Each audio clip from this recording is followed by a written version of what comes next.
Welcome back to Champion News Talk Radio, brought to you by championnews.net. Jack Roser and myself are speaking with Jim Edwards, and we were speaking to small businesses. And Jim, you said something compelling that Governor Perry said about taxation, regulation, and litigation.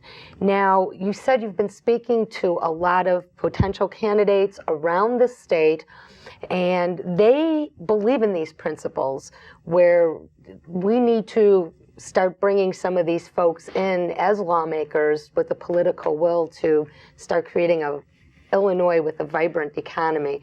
What else have you been doing? Let's hear a little bit about the candidates, what you've been doing with them.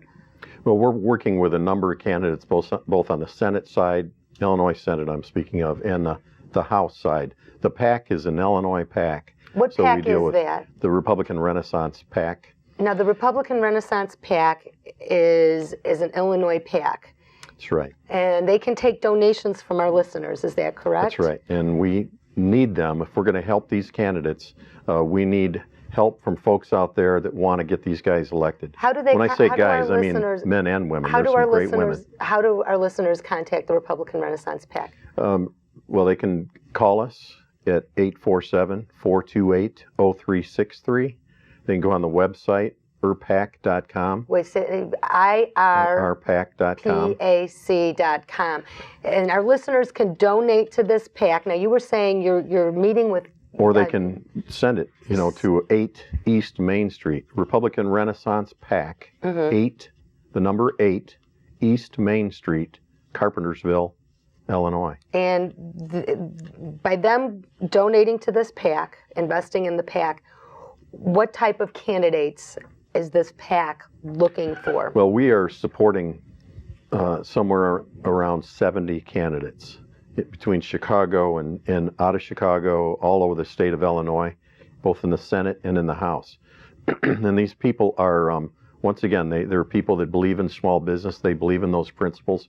As a matter of fact, when I go to a new area, before I go there to talk to candidates, I call the local, we were talking about T-Con earlier, Jack, I call the local Tea Party people, or the 912 Patriots, or whatever patriotic group is out there that I'm aware of, and ask them which candidates are the ones I should speak to, because that's where I get the best information. We are working... very grassroots, very ground up, people understanding what the people really want. It's bringing leaders forward, much like our founders did.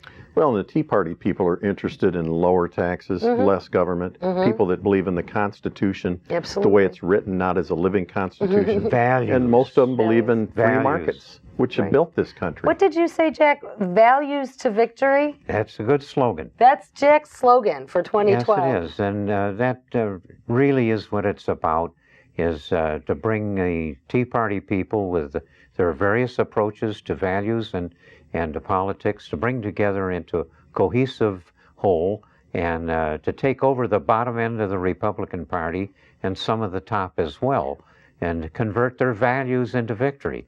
And those values are really what's in the Illinois Republican platform. They're good values in there, and they hark back to those of our founders, which are at the base of what the Tea Party wants to do. That's right. Now, Jim, They're a value-oriented bunch, and that's what's great about this thing. It's a complete revolution. It's a dropping of just huge moneyed people. That's not it. It's values that's in it.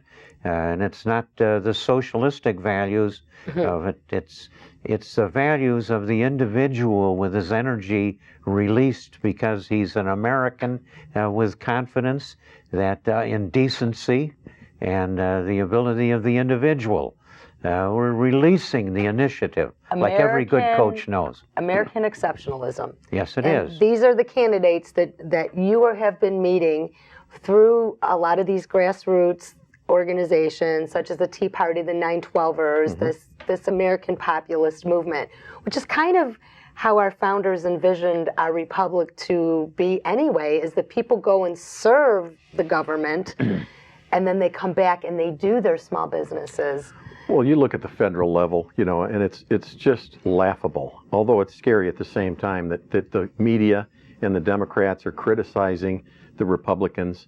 or the Tea Parties. The Tea Parties are doing exactly what the founders wanted. The government for the people. The people are speaking up. So those guys that got elected by the Tea Parties are doing what the people are asking. Representative Republic. And the Democrats can't handle it, so they're trying to destroy them every kind of way they can, at least verbally. And now I think this whole Occupy Wall Street thing is a movement to attack the Tea Parties. Sure. And there's a world of difference in the quality of people. Oh, yeah. Well, clearly. I mean, you have people doing things out there that I don't even think we can say on an 8 a.m. in the morning Sunday radio show. And Please don't. I won't. But it's good to know that, you know what, when we come back after the break, I want to hear about what you do. Are you vetting candidates? What do you speak to them to? And in anybody specific that our listeners should be keeping on their radar. Does that sound like something we can talk about, Jim? Yeah, I didn't bring the list. It's a large list. It's a large list. We can talk about candidates and how we choose candidates, absolutely. You know what? We are going to find out how candidates are chosen and who these candidates are when we come back after the break. Stay with us.